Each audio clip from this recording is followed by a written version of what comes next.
Os dyn myfyrwyr ni'n dewis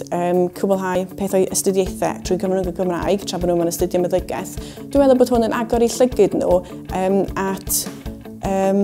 brofiadau neu diwylliannau amlieithog sydd o gwmpas y byd I gyd. Maen nhw yn cael eu paratoi at fynd I unrhyw le yn y byd lle mae yna fwy nag un iaith yn cael ei ddefnyddio mewn sefyllfaoedd clinigol a maen nhw'n ymwybodol wedyn o pa sialensau neu problemau sy'n gallu dod efo hynna. Wrth edrych yn benodol ar Gymru a'r prinder o feddygon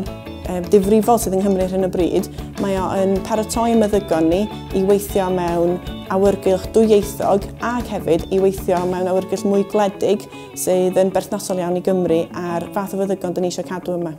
Felly ar gyfer y myfyrwyr ni, pan maen nhw'n cyrraedd, mae gennym nhw yr opsiwn rwan o gael tiwtor personol cyfrwng Cymraeg, felly mae gofal bugeiliol nhw ac unrhyw broblemau neu pethau maen nhw'n poeni amdanyn nhw, maen nhw'n gallu dod ato ni a trafod hwnna'n Gymraeg os ydyn nhw eisiau. Maen nhw hefyd yn gallu dewis wneud eu lleoliadau clinigol drwy gyfrwng y Gymraeg, felly os ydyn nhw'n mynd allan I ysbyty neu I wardiau gwahanol neu at feddygon teulu, maen nhw'n gallu dewis I fod yn gweld meddygon teulu neu mynd I glinigau sydd yn siarad Cymraeg neu sydd efo'r cleifion, lot o'r cleifion neu'r staff eraill yn siarad Cymraeg. Mae hwn yn rhoi mantais i'n myfyrwyr ni sydd eisiau siarad Cymraeg, ond mae hefyd ar llaw arall yn trio edrych ar ôl y cleifion sydd gennym ni yng Nghymru. Mae'n bwysig iawn I lot o bobl bod yn gallu cyfathrebu